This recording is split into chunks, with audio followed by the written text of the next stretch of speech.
Welcome into DC On Screen, a podcast about the DC Universe properties being brought to film and television. I'm your host, David C. Robertson, and this is Jason. Hello. Hello. Wah, wah. Are we going to be carrying over the wah-wah from episode to episode now? I actually like it as a determining, how did the episode rate to you? Wah, wah. I feel like I expressed myself as keenly there as I could have with a series of words. All right, so this episode we're talking about The Flash, episode 204, The Fury of Firestorm, and a whole lot of stuff happened in this episode. God, Iris has a brother. Iris has a brother. I'm going to go ahead and assume that that's Wally West. Yeah, I'm willing to join the rest of the internet on this one. That's how we're getting Wally. Yeah. Seems too obvious, and it seems too, I don't know, it works. It works too well. Why not use it? I mean, yeah, we've already caught it, sure. I mean, so much for getting rid of Iris's terrible mother. Well, we don't have to have her back, too. She'll be back. Maybe. We know she'll be back. Maybe. Ugh. But how proud of you, or how proud of Iris were you that she just shut that shit down? I was happy about it. I mean, look, I've never been in the situation. I have no idea, but it makes a lot of sense to me. If your feeling is, I've been fine for 20-something years, I'm not really interested in you coming back when you thought it was a good idea. Peace, hollow deuces, man. That's fine with me. And yeah, she I don't know. She calls her out quickly. Like, even poor Joe feels bad for her for just a second. Yeah, well, hey, I don't know. Joe's doing fine, too. They obviously moved on. And now we, as viewers, can as well. Fingers crossed, man. If they'll let us. If they will let us. I'm willing to even be hopeful. I'm going to even be hopeful about it. Hey, did you know the Flash was a vampire? No. Because Please expound. this is one of the I just laughed out loud when I realized how he was getting the blood samples at the beginning of this episode. And I love his I may have skipped the part where I asked for permission. Like, you desanguinated a motherfucker? Damn, dude. Yeah. Shit. That's pretty violating. I forgot about that part of the episode. They went right by it, but like, you're just taking people's blood now. No big deal. They got more. I only look like a couple ounces. They'll be fine. So, this Henry Hewitt cat, or what, Takamok? Takamok. As he is in the comics. Right, and as he is in my heart, king of all the dicks. Right. Like, when he was like, being a dick to, when he couldn't merge with Stein. I mean, it's been made abundantly clear that Stein is dying and really needs this. Right. And he even tries to politely remind him, but right. He's like, yeah, I mean, some other people are also quite disappointed that it didn't work. Right. He's like, I doubt it. I'm like, dude. No, his dickery cannot be thwarted with a well-placed set of words, man. He's like, in this instance, like, the writers and the actor did such a good job of making him a dick that I didn't even want to see him become a bad guy. Right. I wanted him can gone. we just be done with him? Just be done with him? It's a simple thing, but like he passes over Barry's hand to go to see Victor. Like, it's just a dick move anyway. They made me hate him real well and real quick. Mm-hmm. By the way, what the hell, Caitlin? Bringing this dude compromising Barry's secret identity? Like, I keep thinking if I were Barry, I would have snapped on her. Like, she made a unilateral decision about his secret identity. That is unacceptable, woman. Mm-hmm. This is a sacred place, this lab. She's been taking notes from Michael Goff's Alfred. Right. Like, don't just start bringing Vicky up into the Batcave. Right. That's unacceptable. Termination talk right there. Unacceptable. I didn't dig that. She was way too gung ho. She got excited. Now we'll give him this. Like I'll give what is his name? Henry Hunter. Hewitt. Henry Hewitt. Henry Hewitt. If you told me I was going to have superpowers and then it didn't work, I would be pretty disappointed. I'll give him that. But then he proceeds to be the worst person in that room somehow. Like, he should be the person in the room I feel worse for, and I don't. I want the other ones to like gang up on him and beat him. That's completely fair. Yeah, but like I don't know. Caitlin goes off on her whole like she wants the sign. She gets very elitist about it too. Like, There really was. It was like that kind of Ivy League. There's no way the athletes have any value kind of elitism. I didn't appreciate that. I thought better of her before that. They might be actually just kind of trying to kill her a little bit for the geeks. Maybe. So that she'll be, when she becomes, because they've done a really good job with her character up until this point. So maybe they're trying to show it's a lapse in judgment. She issues. Apologizes at the end of the episode. It's not, they didn't do any Sure. permanent damage to her character. She's just kind of made some dick moves during the episode. That's how TV works. Yeah. I'm fine with that. Dick moves that could eventually become Killer Frost. Right. I'm still thinking it's going to be Earth 2's Killer Frost that we see. It might, but if I had just to because bet right now, that's what I'm betting on. Well, yes, initially I think so, but there's that question is gonna be, if it's Earth 2 Killer Frost, she's gonna be like, well, if I could become a bad person on Earth 2, I could become a bad person here, and we might actually see her become that. Or we might actually see a bad Killer Frost on Earth 2, and then she becomes Killer Frost on Earth 1, but becomes the good Killer Frost. That's what I'm Because really Caitlin Snow secretly version hoping of Killer for. Frost Like there was kind of goes back and forth. There's no reason to think that Caitlin 1 can't actually have some unmanifested powers. Mm-hmm. I mean, she was in the right place at the right time, along with the rest of these guys. Sure. So that's kind of what I'm hoping happens is Earth 2 Killer Frost comes by, mucks things up. This one has to kind of ends up manifesting her powers, and then we get like the anti-hero Killer Frost, the good Caitlin Snow in our version. Awesome, awesome. They're gonna have their own little kind of New Age Justice League situation going on there. Do it. So, this Jay Jackson kid. I like him. He's got a little bit of an attitude. He does, sure. Kind of annoying. Yeah. But I think that's just how you introduce the character. I think he'll be past that in no time. That's just there had to be some noise when you met him. I think that's the noise that'll go away. Mm-hmm. You had the biggest, your biggest problem with him I feel the most legitimate problem with him is that somewhere in this universe there's a Jason Rush. Yeah, there is a Jason Rush. Like he was introduced in one of the early episodes. Yeah, and they were like when I think it was like Caitlin went to go. I think she may have even gone to Mercury Labs because that dude did work with. Because they had some sort of a joint thing. Or I don't remember exactly, but she talked to Jason Rush. Mm-hmm. She did. He was right there in the flesh. By the way, speaking of surprise appearances, which isn't really much of a surprise, they're just totally just putting in Tina McGee for no reason. Right. And it can't be for no reason. It just can't. It can't be for no reason. It can't be. It can't be. It can't be. All of that work is going to be for something. Oh, that's good stuff, man. And somewhere during that, she's known Harrison Wells for 20 years. Let's remember that when all the cards start falling. Mm-hmm. I wanted to go back and look through the Flash 90s series and see if I could figure out where Harrison Wells would have been at that time. I did kind of wonder for just half a second. Right. Not seriously, but I did kind of wonder if, they could, her husband who died, if, his name was David Harrison Wells. Or Harrison David Wells, and she just always called him David. Well, I don't know. She'd be There's dead, possibilities. Though. Yeah, we're not sure exactly how all those pieces are going to fit together, but we're sure there's something to it. Yeah, it's just too weird that they've got her playing Tina McGee. Right. In this show. It just is. And recurringly playing Tina McGee. Like, she was literally not even there for anything other than to be like, by the way, the man I saw was Harrison Wells. It's really weird. Please figure that out, because that is not supposed to happen. You know what I loved about her? I have a lunch. Yeah, like what I loved about her in that one, though, was she basically came in and said, I trust your discretion, which is public speak or the corporate speak for, please don't tell anyone this because it's going to sound crazy. But she straight up tells him, I saw Harrison Wells. There's no doubt about it. This is completely impossible. Go figure it out. Somehow it's possible. I don't know. I got shit to do. But like, there's no hedging to her. There's no like, I'm sure it was, but maybe. No, this is impossible. Figure it out anyway. Yep. I like that. Which just made me feel like, okay, there's a reason that you're there. Right. Even more so.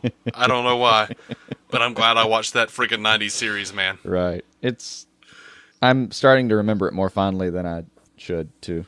Isn't that ridiculous? I've started doing the same thing. Like, That's so bizarre to me. I'm sitting there thinking like, well, it wasn't so bad. It really was, but no, somehow in my head, bad. somehow in memory. But oh, did you like Cisco's? And because you because you mentioned it in that '90s Flash review, now I'm like, every time I watch an episode of this Flash and he doesn't eat a lot of food, I go, why aren't they showing him eating a lot? That could be some really funny stuff. There could be some really funny bits about that. Right. Or they never do the thing where, like, the Flash in the comics can't really have caffeine sometimes. That's a thing they play with. But he's in that little Jitters Cafe all the freaking time. Like, no wonder he can rebuild Central City overnight. Makes absolute sense to me. Now, Cisco, though, did you, I don't know, man. I at this point, I'm just absolutely in love with Cisco. But I love the little, like, oh, yeah, totally. Like, if I could have superpowers, that'd be great. Yeah. Yeah, that was pretty good. He's been there for me. Been there for me on the comedy so far. Yeah. Now, that wasn't as cool as King Shark. No, that was amazing. Dude, like, you saw the teeth and thought, really? Nah. You don't say. And then... the first thing I thought of, though, was, like, I don't know, there's a shark demon in Buffy the Vampire Slayer, and he wears, like, he talks like he's Italian, and he's got a freaking suit, and he's just like a dude with, like, a shark head and like little weird flippers for hands. Oh, that sounds he's terrible. always having some kind of... It looks terrible. He always has dealings with Spike or something. That's the first thing I thought of when Patty Spivot started, like, talking about finding shark teeth. And I just kind of went, King Shark? Ugh. Oh, please don't do that. And then you saw him. And then I saw him, and he grabbed Barry's head and held him up, and I was just like, he was totally about to eat King Flash. Shark! Yeah. Dude looked great.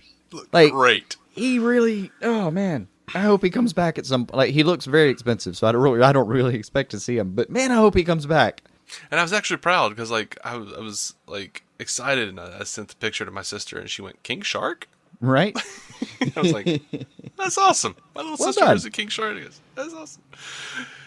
I want to give Flash props in general for man, when they've had to do full CGI characters, they've done the fuck out of the full CGI characters. Grodd looked fantastic. King Shark has looked, he's there for 10 seconds, but he looked phenomenal. Mm-hmm. Oh man.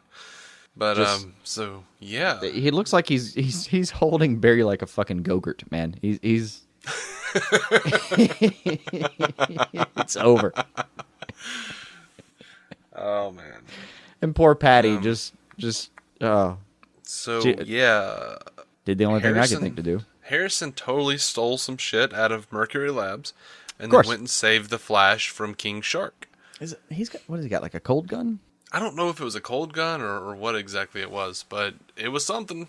It's a slightly I've actually just looked gun? it up. Yeah, I actually did look it up on Wikipedia, and it says Dr. Wells breaks into Mercury Labs and steals an unknown device. Oh, so an unknown device gun. And then it says Dr. Wells uses the device to incapacitate the creature.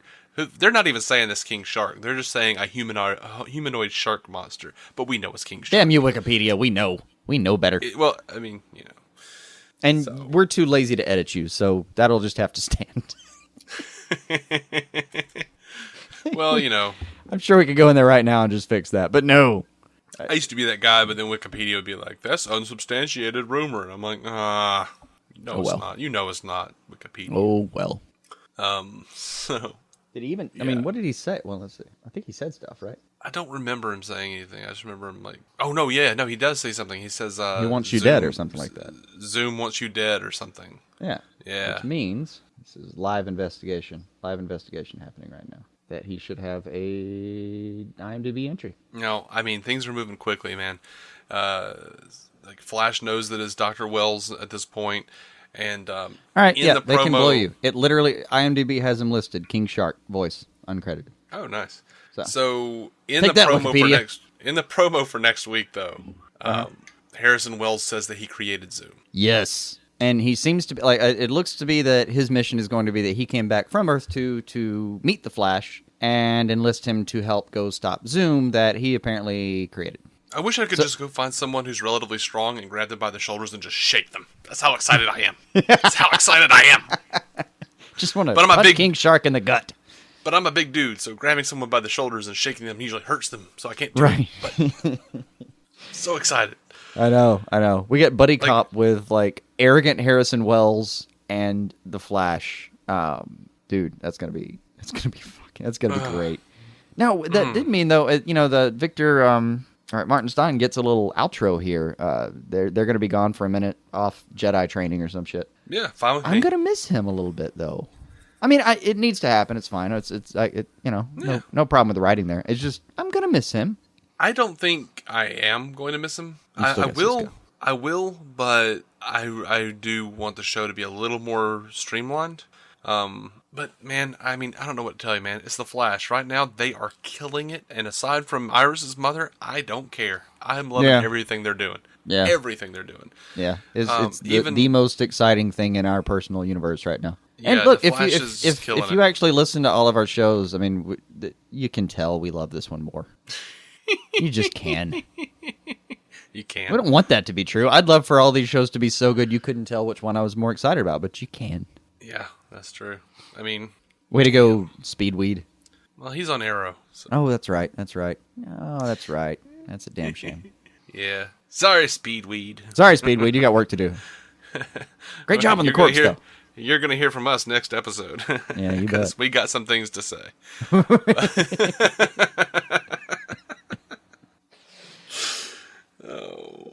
So I think I'm good on this episode of The Flash. I mean, it's just it's solid as hell. If you're not watching it, why the hell not? It's a great show. The Flash is fantastic. I don't know why you'd not be watching it and listening to this, but you can't.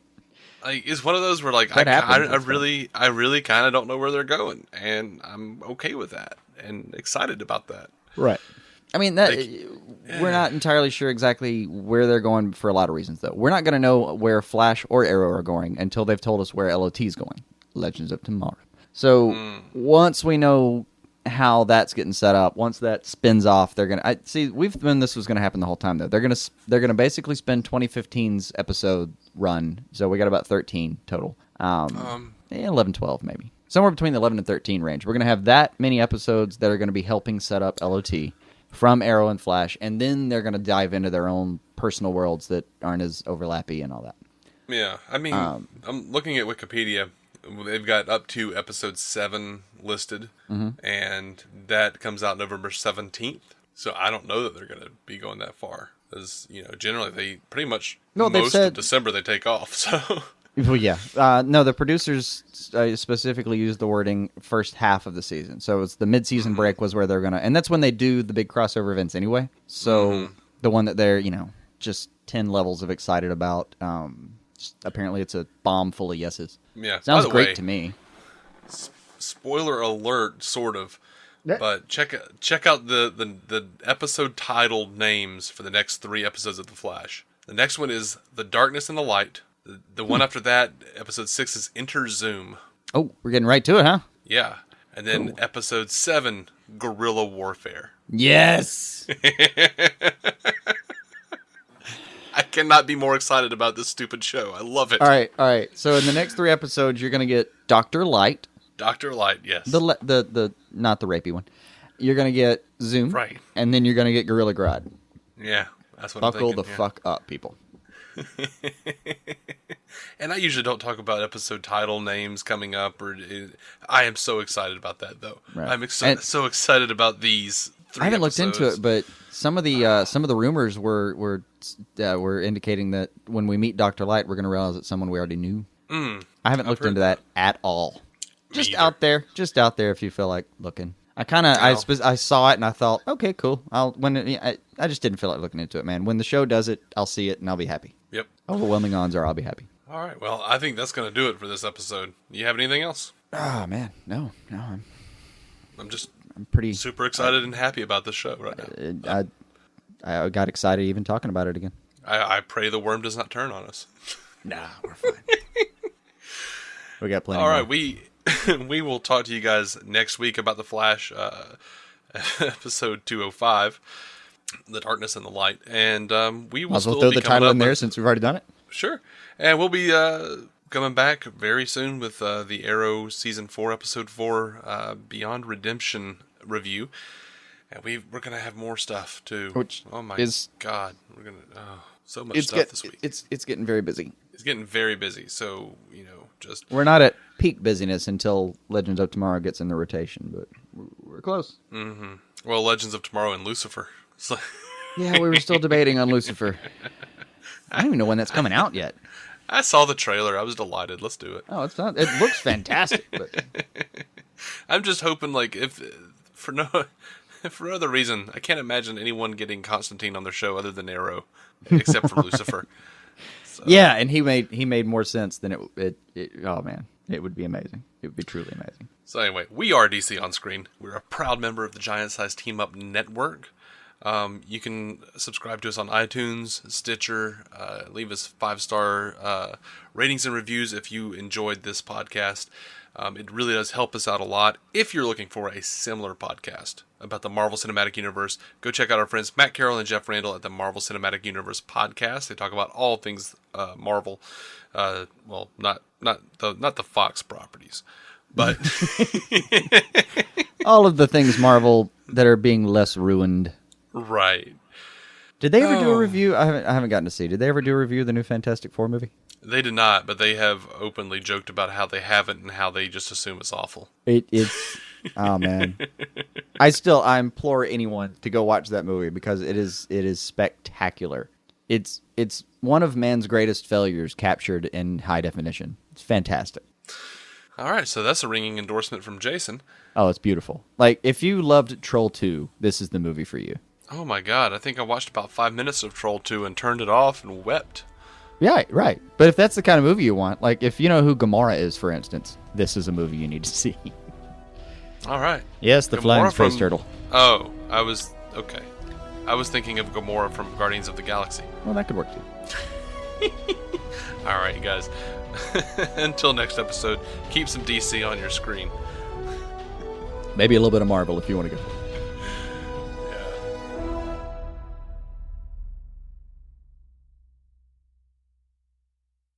Lucky Land Casino, asking people, what's the weirdest place you've gotten lucky? Lucky? In line at the deli, I guess? Aha, in my dentist's office. More than once, actually. Do I have to say? Yes, you do. In the car before my kids' PTA meeting. Really? Yes. Excuse me, what's the weirdest place you've gotten lucky? I never win and tell. Well, there you have it. You can get lucky anywhere, playing at LuckyLandSlots.com. Play for free right now. Are you feeling lucky? No purchase necessary. Void where prohibited by law. 18+. Terms and conditions apply. See website for details.